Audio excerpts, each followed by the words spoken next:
우리 함께 인사 나누겠습니다. 사랑하고 축복합니다. 사랑하고 축복합니다. 사랑하고 축복합니다.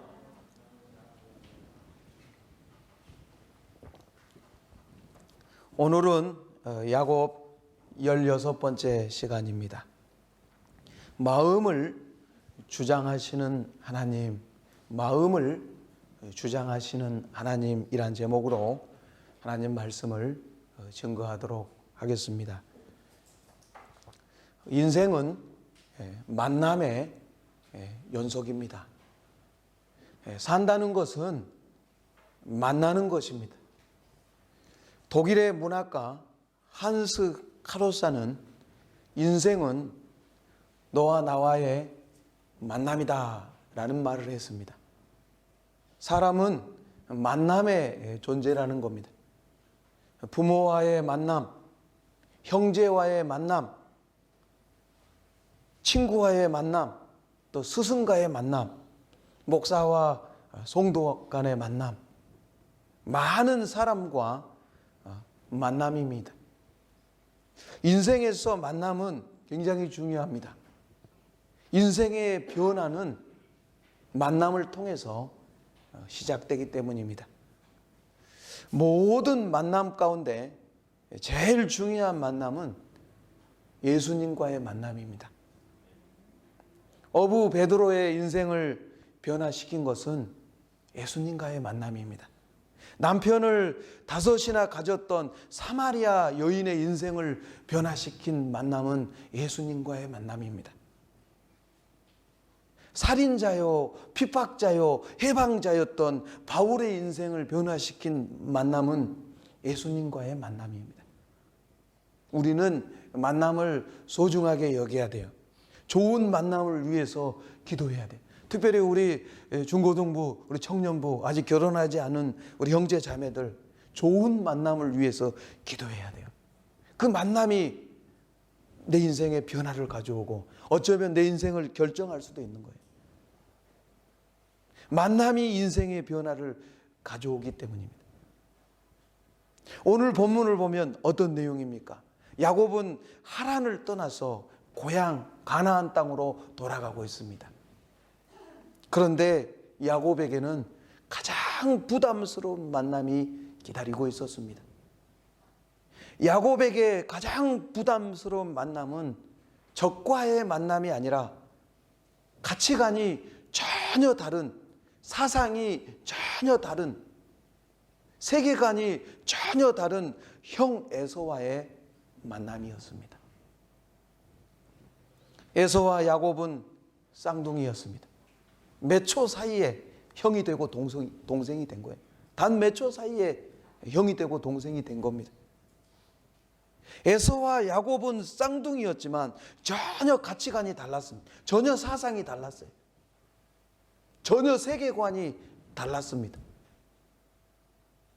에서는 어떤 사람입니까? 말로는 하나님 믿는다고 하지만 전혀 하나님 믿는 사람 아니었습니다. 에서와 야곱은 요즘식으로 말하면 기독교 집안에서 태어난 거예요. 모태신앙이에요. 아무것도 못해. 그래서 모태신앙이라고 하는데, 요즘은 모태신앙 잘하죠. 전혀 신앙이 없는 사람보다 모태신앙이 잘하더라고요. 제가 보니까 기복이 없어요. 기복도 없고 꾸준해요. 결국 끝까지 남는 사람들은 모태신앙이 많아요. 에서와 야곱은 모태신앙이에요. 이삭이 믿는 사람이니까, 믿는 집안에서 태어났는데 전혀 다른 거예요. 에서는 말로는 기독교 집안에서 태어났고 말로는 하나님을 믿는다고 하지만 전혀 하나님을 믿지 않았습니다. 영적인 곳에는 전혀 관심이 없어요.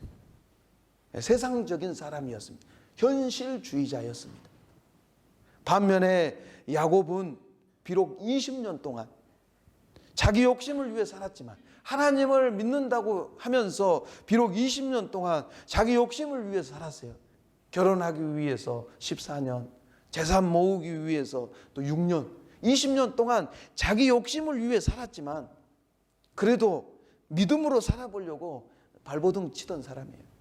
그리고 이제 왜 가나안 땅으로 돌아갑니까? 왜 고향으로, 왜 아버지 집으로 돌아가려고 하는 겁니까? 믿음을 되찾기 위해서.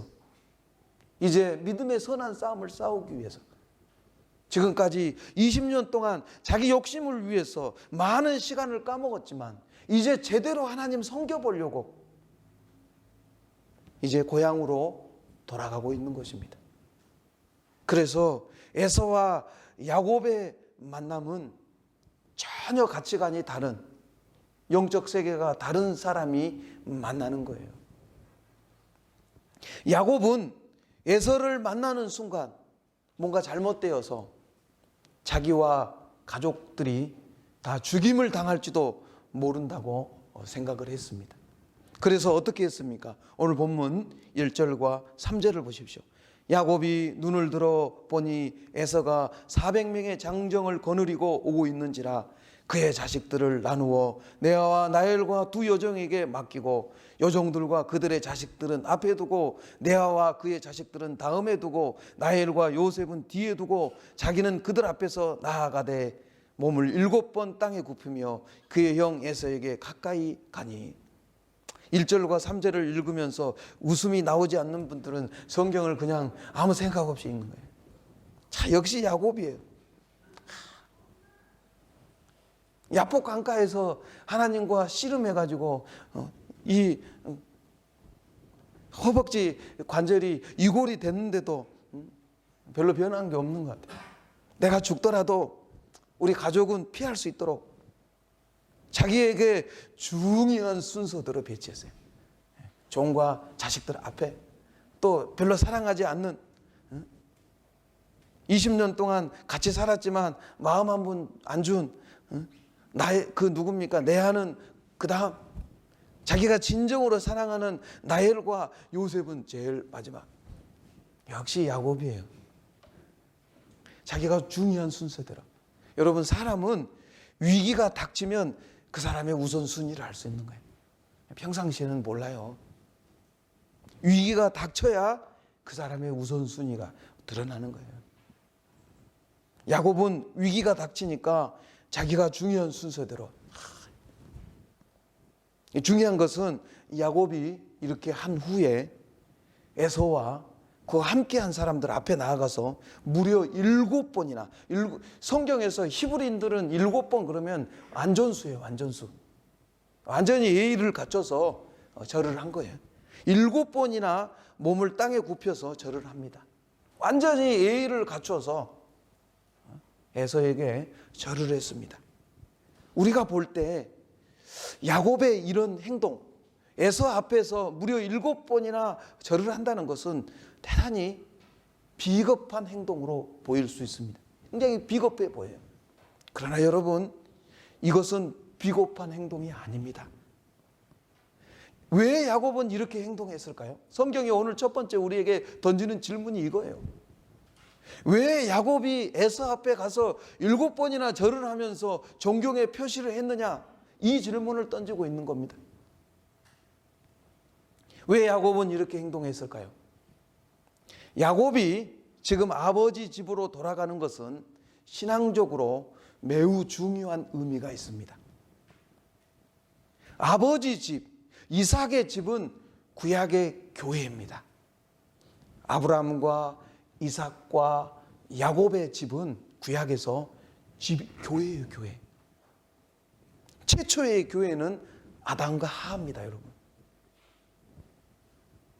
아버지 집 이삭의 집은 교회입니다, 교회.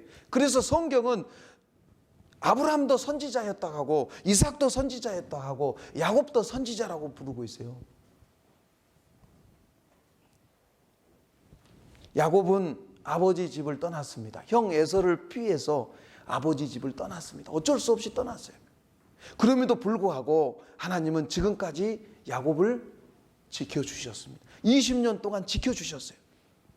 그렇다고 해서 이 야곱의 상태가 정상적인 것은 아니었습니다. 야곱이 아버지 집에서 쫓겨나서 하란 땅에서 20년을 보냈다는 것은 어떤 의미가 있습니까? 교회가 정상적인 상태에 있지 못했다는 뜻입니다. 하나님이 세우신 선지자는 에서가 아니라 야곱입니다. 그런데 하나님의 선지자 야곱은 엉뚱한 데 가 있었습니다. 그리고 믿음이라고는 전혀 없는 에서가 교회의 모든 것을 지배하고 있었습니다. 지금 야곱이 원하는 것은 무엇입니까? 이제는 무슨 일이 있어도 아버지 집에 돌아가야 된다는 거예요. 어떻게 해서든지 자신의 영적인 위치를 회복해야 된다는 거예요. 아버지 집에 선지자로 기름 부음 받은 사람은 에서가 아니고 야곱입니다. 그래서 무슨 일이 있어도 아버지 집에 난 돌아가야 된다. 어떤 일이 있어도 내 자신의 영적인 위치를 회복해야 된다는 겁니다. 그렇게 하려면 어떻게 해야 됩니까? 다시 에서를 피해서 도망쳐야 할까요? 아니면 에서에게 머리를 숙이고서라도 아버지 집에 돌아가야 합니까? 그 답은 분명합니다. 그 답은 딱 한 가지예요. 에서에게 머리를 숙이고 에서의 주권을 인정해야 된다는 겁니다. 야곱은 이것이 하나님의 뜻이라는 것을 알고 있었습니다. 아버지 집은 말씀이 임하는 곳입니다. 아버지 집은 하나님의 말씀이 펼쳐지는 중심이었습니다. 하나님은 야곱으로 하여금 자신의 영적인 위치를 회복하기를 원하셨던 것입니다. 야곱은 아버지 집에 다시 받아들여지기 위해서 두 가지를 포기했습니다. 아버지 집에 돌아가기 위해서 야곱은 두 가지를 포기했습니다. 하나는 뭡니까? 자존심입니다. 자존심을 내려놓았어요. 야곱은 에서를 뭐라고 불렀습니까? 주라고 불렀어요. 에서를 주라고 불렀어요. 자기 주인으로 불렀습니다. 무릎을 꿇고 주라고 불렀어요. 이것은 영적인 장자권을 포기하는 것이 아닙니다. 자존심을 포기한 거예요. 자존심을 내려놓은 겁니다. 자존심을 포기함으로써 영적인 위치를 되찾고자 했습니다. 또 하나 내려놓은 게 뭡니까? 재물입니다. 물질.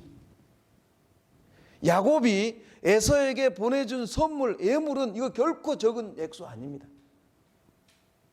지금 야곱이 소유하고 있는 재물의 반 정도 된다고 보면 돼요. 누가 봐도 아까울 정도로 많은 것이었습니다.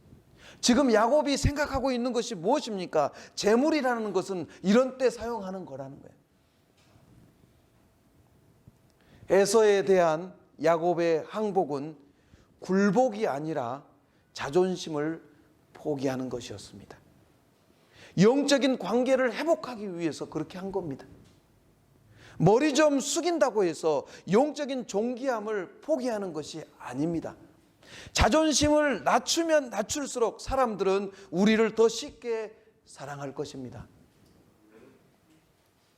야곱은 에서에게 늘 라이벌 의식을 가지고 있었습니다. 에서에게 지면 마치 이 세상에서 도태되는 것만 같았습니다. 그런데 막상 에서에게 머리를 숙였을 때, 야곱이 자존심을 포기했을 때 오히려 어떤 일이 벌어집니까? 야곱의 존귀함이 회복되었고 관계가 회복되었습니다. 여러분, 오늘 성경은 뭐라고 말씀합니까? 믿음은 다른 사람과의 관계를 통해서 나타나야 된다는 거예요. 우리는 늘 생각하는 것이 뭡니까?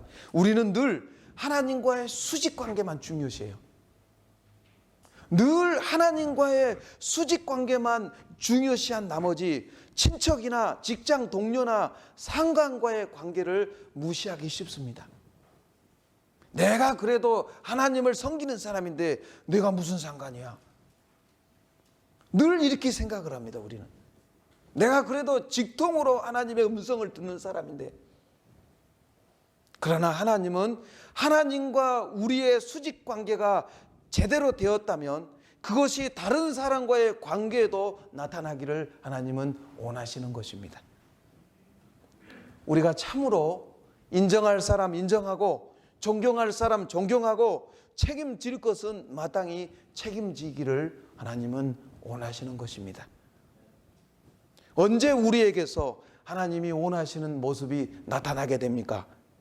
우리가 하나님을 전혀 모르는 아버지, 교회에 대해서 전혀 모르는 사장님, 상사, 친척들, 친구들에게 마땅히 인정할 것은 인정하고 책임질 것은 책임지고, 그들이 믿음이 없다는 이유로 그들을 무시하지 않고 내 자존심을 내려놓을 때 그들과 화목하게 되고 좋은 관계를 유지할 수 있게 되는 겁니다.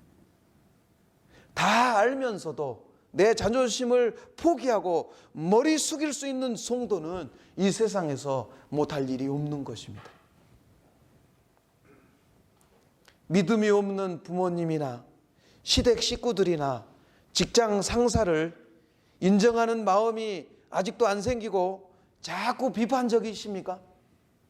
아직도 내 속에 변화되지 않는 기질과 꺾이지 않는 교만이 있기 때문입니다.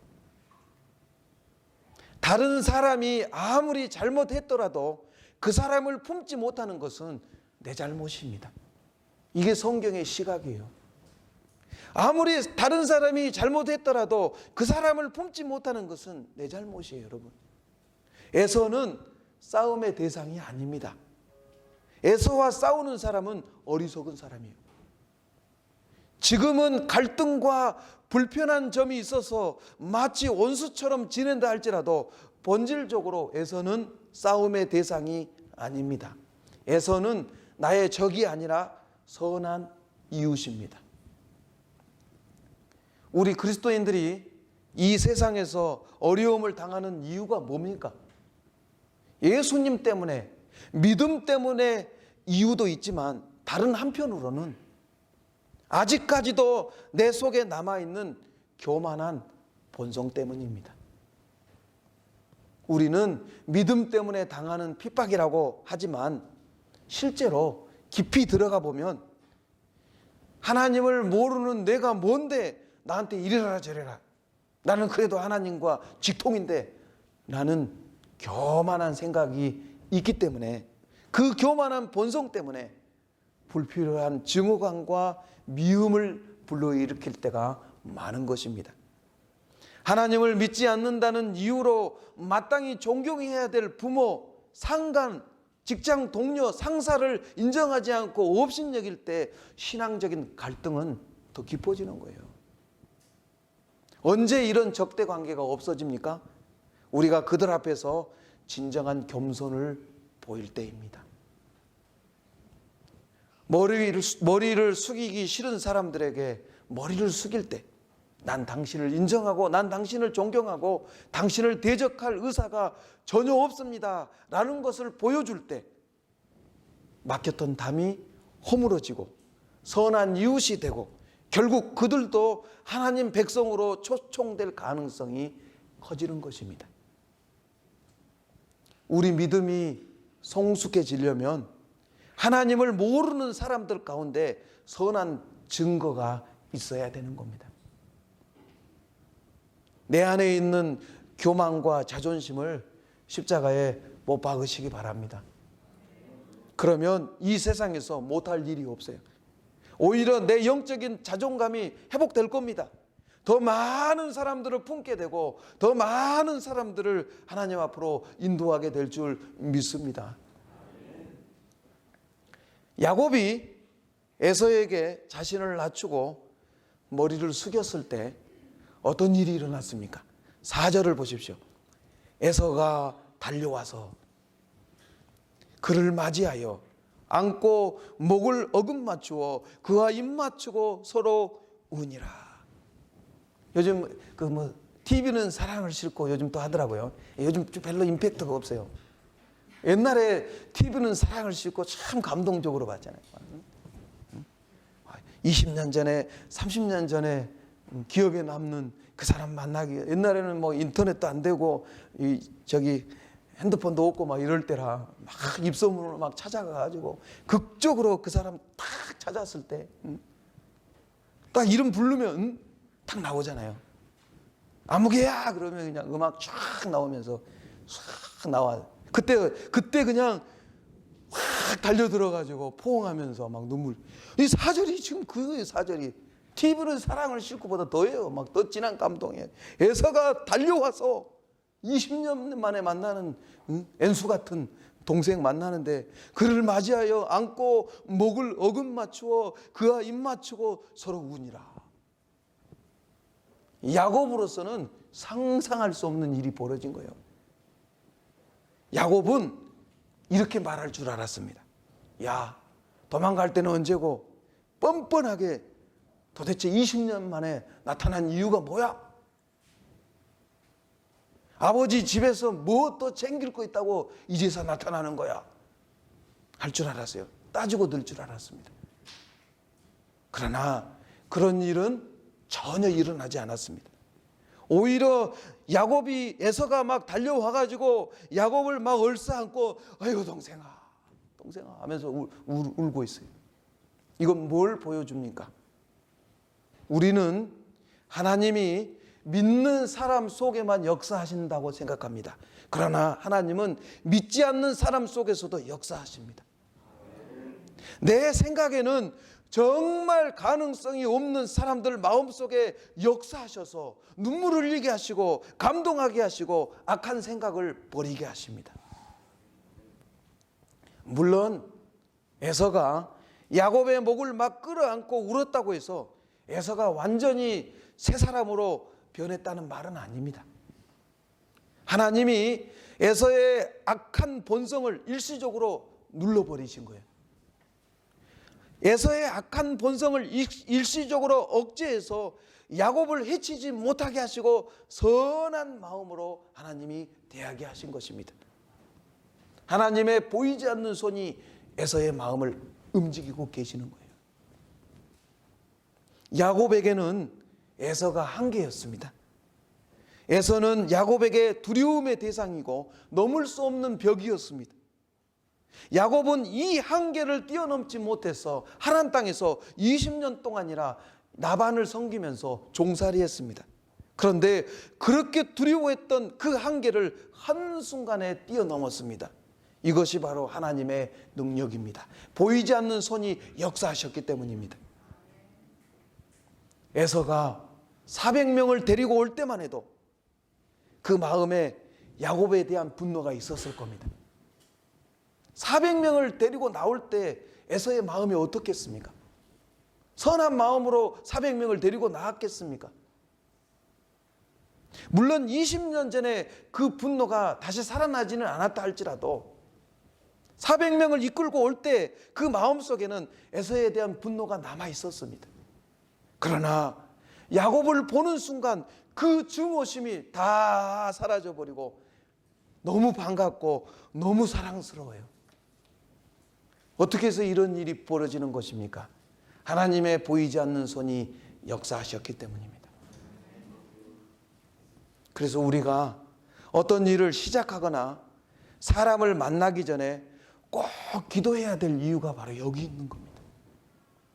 내가 만날 사람이 악해진 상태에서 만나지 않도록 하나님이 그 사람의 마음을 주장해 주시고 간섭해 달라고 기도해야 돼요. 하나님이 믿는 사람의 마음만 주장하신다고 생각하지 마십시오. 하나님은 믿지 않는 직장 상사, 나를 적대시하는 사람, 도무지 대화가 통하지 않는 무지막지한 사람의 마음속도 역사하셔서 그의 본성을 누르시고 선한 마음을 갖게 하십니다. 제가 한 20년 전에 스리랑카, 우리 성도님들 자꾸 들었던 애화예요. 제가 1년 이상 새로운 책을 못 보고 있어요. 제가 한 달에 평균 10권 이상 독서를 하는데 1년 이상 새로운 책을 보고 지금까지 본책 또 보고 그래서 애화 든 거 또 든다고 막 아유 또 그 얘기하네 그러지 마시고 새로운 마음으로 들으시기 바랍니다. 제가 20년 전에 스리랑카 선교를 갔어요. 우리 성도님들 알만한 분 다 아는 얘기예요. 원주민 이제 선교한다고 한 달 동안 원주민들하고 똑같이 하는데 한 번은 원주민이 이제 식사 초대를 했어요. 그래서 저하고 제 아내하고 식사 초대를 받아가지고 원주민 집에 갔습니다. 가서 이제 이렇게 앉아 있는데 갑자기 그 동네 청년이 25살 먹은 남자 청년인데 칼을 두고 나타났어요. 근데 이 청년은 어떤 청년이냐면 정신 이상자예요. 이 스리랑카에 가니까 정신 이상자가 그렇게 많더라고요. 귀신 들린 사람이 그렇게 많더라고요.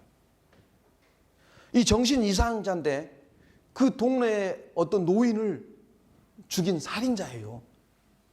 그 감옥에 갔는데 그 청년의 사촌이 판사야.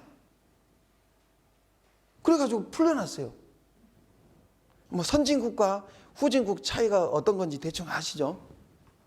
그 친척이 판사니까 풀려났어요. 살인자인데. 원주민 집에 초대받아 갔는데 그 정신 이상자 살인자 청년이 칼을 들고 나타나가지고 순간 당황스러워요. 칼을 저한테 딱 들이대면서 체스를 두자고 그러더라고요. 우리나라 사람들은 장기를 두잖아요. 뭐 제가 체스를 언제 도왔겠어요? 체스를 두자길래 더 당황스러웠죠. 칼을 들이밀면서 체스를 두자고 하니까 뭐 그래 하자고 했죠. 뭐 그래 내가 배우면서 할게. 말도 안 통하는데. 그래서 속으로 체스 두면서 기도를 했습니다. 하나님, 저 청년의 마음을 주장하여 주셔서 악한 마음이 선한 마음으로 바뀌게 해주십시오. 체스를 두다가 이 청년이 칼을 자연스럽게 내려놓더라고요. 그리고 막 어린아이 같은 얼굴이 돼가지고 막 내가 일부러 줘주니까 일부러 줘줬죠. 칼 들고 두자는데 어떻게 이길 수가 있어요. 이겼다고 또 찔러버리면 안 되니까. 어린아이 같은 얼굴이 돼갖고 막 깔깔깔 웃으면서 좋아하더라고. 그러고 가더라고요. 왜 이런 일이 일어났겠습니까?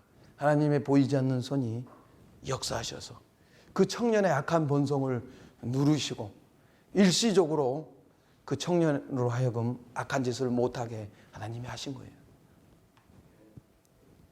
에서가 400명을 이끌고 올 때만 해도 20년 전의 분노가 완전히 없어지진 않았습니다. 그런데 야곱을 만나는 순간 아이고 동생아 너무 사랑스러운 거예요. 왜 이런 일이 벌어지는 겁니까? 하나님의 보이지 않는 손이 역사하셨기 때문이에요. 그래서 내가 만날 사람이 악해진 상태에서 만나지 않도록 우리는 늘 기도해야 돼요. 늘 기도하세요. 사람의 마음을 주장하시는 분은 하나님이세요. 오늘 설교 제목이 뭡니까? 마음을 주장하시는 하나님이에요. 사람의 마음을 하나님이 주장하십니다. 에서가 야곱에게 또 뭐라고 말합니까? 5절 보십시오. 뭐라고 하는지.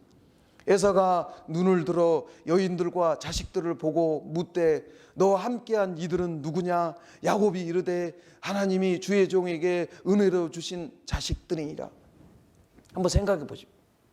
지금 에서가 누군지 몰라서 물어봅니까? 에서가 그렇게 머리가 나쁜 사람이 아니에요. 누군지 짐작이 안 가서 묻는 말 아닙니다. 물어보나 마나 야곱의 처들이고 자식들입니다. 중요한 것은 지금 에서의 눈에 이들의 존재가 들어오고 있다는 사실이에요. 야곱의 처들과 자식들이 지금 에서의 눈에 들어오고 있는 겁니다. 여러분, 사람이 화가 나 있거나 분노로 가득 차 있거나 욕심으로 가득 차 있으면 다른 사람의 형편이나 처지가 전혀 눈에 들어오지 않습니다. 그 사람에게도 살아가는 가족이 있고 아내가 있고 자식이 있고 부모가 있다는 것이 전혀 생각나지 않습니다. 오직 자기 욕심이나 분노에 따라서 행동을 합니다. 그런데 에서는 야곱이 말을 꺼내기도 전에 먼저 이들이 누구냐고 물어봅니다. 이것은 지금 에서의 눈에 그들의 존재가 들어오고 있다는 것. 야곱을 사랑스러운 마음이 생기고 있다는 겁니다. 야곱은 혹시라도 에서가 자기 처자식들을 해칠까 봐 머리 써가지고 중요한 순서대로 나누어서 도망칠 준비를 하고 왔는데 하나님의 보이지 않는 손이 역사하시니까 하나님이 간섭하시니까 그런 염려 걱정 전혀 할 필요가 없는 거예요. 에서의 눈이 열리고 있고 마음이 열리고 있는 거예요. 에서는 중간에 만난 이 가축들은 다 뭐냐고 또 물어봅니다. 8절과 9절 보십시오. 에서가 또 이르되 내가 만난 바 이 모든 때는 무슨 까닭이냐. 야곱이 이르되 내 주께 은혜를 입으려 함이니이다. 에서가 이르되 내 동생아 내게 있는 것이 족하니 내 소유는 내게 두라. 에서가 머리 나쁜 사람 아니에요. 자기한테 보내는 선물 모르는 사람이 어디 있어요. 누가 뭐 주면 다 뇌물이에요. 뇌물. 몰랐어요. 뇌물 함부로 받으면 안 돼요. 다 뇌물인지 알면서 받는 거예요. 에서가 머리 나쁜 사람 아니에요. 자기한테 보내는 선물, 예물 몰라서 물어보는 거 아닙니다. 굳이 이런 선물 할 필요 없어 하는 거예요. 굳이 나한테 이렇게 할 필요 없어. 어떻게 이런 일이 일어나고 있는 겁니까? 하나님이 간섭하고 계시기 때문입니다. 하나님의 보이지 않는 손이 역사하고 계시기 때문에 이런 일이 벌어지는 거예요. 야곱도 그것을 알고 있었습니다. 하나님의 보이지 않는 손이 역사하고 계시는구나. 야곱도 알았습니다. 그래서 야곱이 놀라운 고백을 합니다. 10절을 보십시오. 야곱이 이르되 그렇지 아니하이다. 내가 형님의 눈앞에서 은혜를 입었사오면 청하건대 내 손에서 이 예물을 받으소서. 내가 형님의 얼굴을 배운즉 하나님의 얼굴을 본 것 같사오며 형님도 나를 기뻐하심이다. 야곱은 지금 에서의 얼굴에서 하나님의 얼굴을 보고 있습니다. 이것은 야곱의 아첨이 아닙니다. 절대 아첨이 아니에요. 야곱은 에서의 변한 모습에서 진정으로 하나님의 간섭하심을 느끼고 있습니다. 이것은 하나님의 손길입니다. 하나님의 손길이 아니고서는 절대로 이런 일이 일어날 수가 없습니다. 이 세상은 하나의 거대한 오케스트라와 같습니다. 하나님이 이 세상에 있는 모든 것을 지휘하셔서 하나님의 선한 뜻을 이루십니다. 그러나 우리는 그 놀라운 지혜를 보지 못할 때가 많습니다. 에서의 능력이 한없이 커 보이고 에서가 끌고 온 400명이 너무 강해 보여서 하나님의 지혜를 보지 못할 때가 많습니다.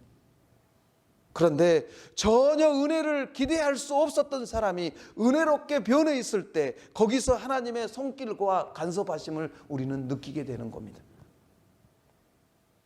하나님이 에서를 간섭하시고 그의 본성을 누르시고 야곱을 선하게 대하실 때 야곱은 하나님이 자신을 얼마나 사랑하시는지를 깨닫게 된 겁니다. 우리는 평소에 하나님이 나를 사랑하신다는 것을 잘 느끼지 못합니다. 그런데 언제 내가 하나님의 사랑을 깊이 깨닫게 됩니까? 내가 두려워하고 부담스러워했던 사람이 나를 선하게 대할 때, 내가 부담스러워하고 내가 두려워했던 사람이 변해가지고 나를 선하게 대할 때, 하나님이 나를 너무나 사랑하시는구나 라는 것을 깨닫게 됩니다. 피부로 경험하게 돼요. 어떤 교회 목사님이 이런 간증을 하시더라고요. 교회 집사님이 목사님 찾아와서, 목사님, 제가 고민이 있습니다. 저희 부모님이 얼마 전에 돌아가셨는데 많은 유산을 남기고 돌아가셨습니다. 그런데 가족은 저희 형님하고 나하고 둘뿐인데 형님이 부모님 재산을 다 자기 것으로 해버렸습니다. 어떻게 할까요? 변호사 만나보니까 싸우면 내 목 챙길 수 있다고 하는데 어떻게 할까요? 법정에서 싸우기 전에 목사님한테 한번 상담하고 싶어서 왔습니다.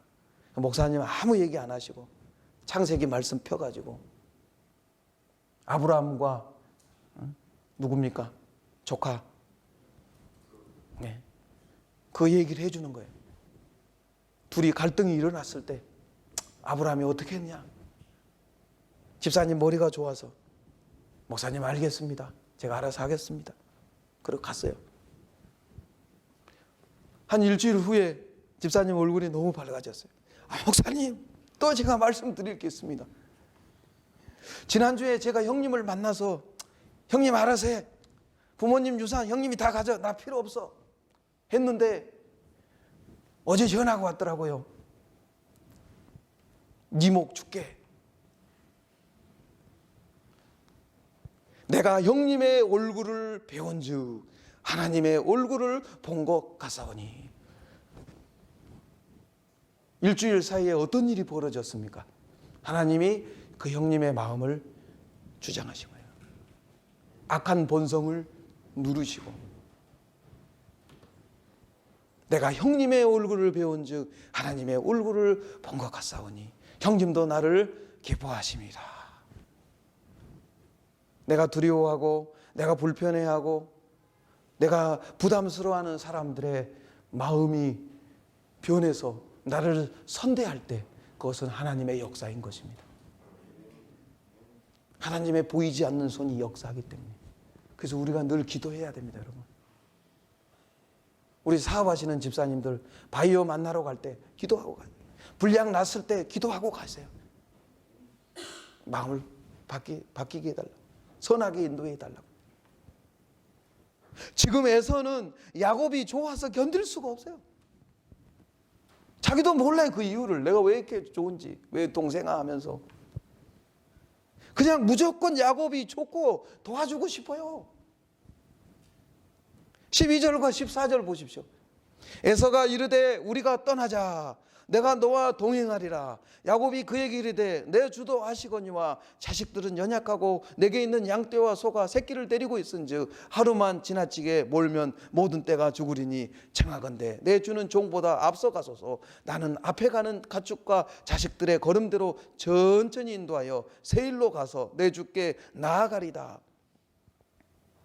에서가 야곱에게 뭐라고 제안합니까? 이 가나안 땅에 다른 부족들이 너를 공격할 줄 모르니까 내가 호위해 줄게. 같이 가자. 그러나 역시 야곱입니다. 역시 머리가 좋아요. 가기 싫습니다. 이러면 형이 싫어할까 봐 머리를 쓰는 거죠. 보조를 맞출 수가 없다. 같이 보조를 맞출 수 없기 때문에 같이 갈 수 없으니까 난 나중에 가겠다. 나중에 형님한테 가서 또 정식으로 인사드리겠습니다. 야곱이 이 에서의 제안을 거절한 이유가 뭡니까? 이게 마지막 질문이에요, 오늘 성경. 야곱이 에서의 제안을 거절한 이유가 뭐예요? 야곱은 에서의 호의가 일시적이라는 것을 알고 있었습니다. 지금 하나님이 간섭하시기 때문에 악한 본성을 누르고 자기를 선대하고 있지만, 그렇다고 해서 에서가 근본적으로 변한 것은 아니라는 것입니다. 에서는 시간이 지나감에 따라서 원래 자기 본성으로 돌아갈 사람이었습니다. 야곱이 지금 기뻐하고 지금 감사하는 이유가 뭡니까? 에서가 근본적으로 변했기 때문이 아닙니다. 에서 속에 역사하고 계시는 하나님을 보았기 때문에 지금 야곱이 기쁜 거예요. 에서가 근본적으로 변했기 때문에 야곱이 기뻐하고 감사하는 것이 아니라 에서 속에 역사하고 계시는, 에서 속에 일시적으로 역사하고 계시는 하나님의 손길을 보았기 때문에 야곱이 감사하고 기쁜 거예요. 그래서 거절한 겁니다. 우리도 다른 사람을 볼 때 그 사람 속에서 역사하시는 하나님을 보고 기뻐하고 감사해야 됩니다. 그렇지 않고 그 사람 자체를 보고 감사하면 얼마 지나지 않아서 큰 시험에 빠질 수 있습니다. 사람은 언제든지 변할 수 있습니다. 시궁창에서, 웅덩이에서 썩은 물이 올라오듯이 사람의 마음 속에는 항상 악한 성향이 올라오고 있습니다. 사람의 마음이 바뀌었다고 해서 하나님을 의지하는 데에서 떠나면 큰 시험을 당할 수 있어요. 그러므로 사람을 의지하면 안 되는 거예요. 야곱이 에서의 제안을 거절한 것은 사람을 의지하지 않겠다는 거예요. 사람을 움직이시는 하나님만 의지하겠다는 겁니다. 사람의 마음을 주장하시는 하나님만 의지하겠다는 겁니다. 사람이 일시적으로 변했다고 해서, 사람이 일시적으로 순하게 되었다고 해서 믿고 의지하면 큰 시험 당할 수 있습니다, 여러분. 사람은 사랑해야 될 대상이지 의지의 대상이 절대 아닙니다, 여러분. 성경은 누누이 말씀하세요. 사람은 사랑받아야 될 대상이지 의지할 대상이 아니에요. 사람 의지하면 큰 시험 당합니다. 끝까지 사람의 마음을 주장하시는 하나님만 의지하고 하나님께 감사하며 기뻐하는 성도가 될 수 있기를 주의 이름으로 축원합니다. 네, 기도하겠습니다. 전능하시고 거룩하신 하나님, 우리의 믿음은 다른 사람과의 관계를 통해서 나타나야 됩니다. 하나님과의 관계, 다른 사람과의 관계를 통해서 나타나게 하여 주옵소서.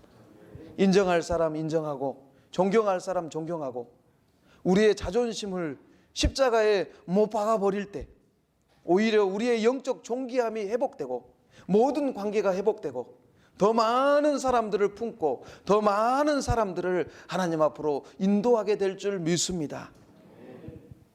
사람의 마음을 주장하시는 하나님, 우리가 그 하나님만 의지하고 믿고 나아갈 수 있기를 원합니다. 하나님께서 악한 사람들의 마음을 주장하여 주셔서 마귀에게 사용되지 않고 하나님의 선하신 도구로 사용되게 하여 주옵소서. 예수님의 이름으로 감사하며 기도하옵나이다. 아멘. 지금은 우리 주 예수 그리스도의 은혜와 하나님 아버지의 무한하신 사랑과 성령님의 교통, 보호, 충만, 인도하심이 사람의 마음을 주장하시는 하나님만 의지하며 자존심을 십자가에 못 박고 더 많은 사람들을 품고 더 많은 사람들을 하나님께로 인도하며 살기를 원하는 하나님의 백성들 머리 위에, 저들 가정과 다니는 직장 위에, 멀리 떨어져 있는 가족들 머리 위에, 우리 대한민국과 이 중국 땅 위에 지금 영원토록 함께 계시기를 간절히 축원하옵나이다. 아멘.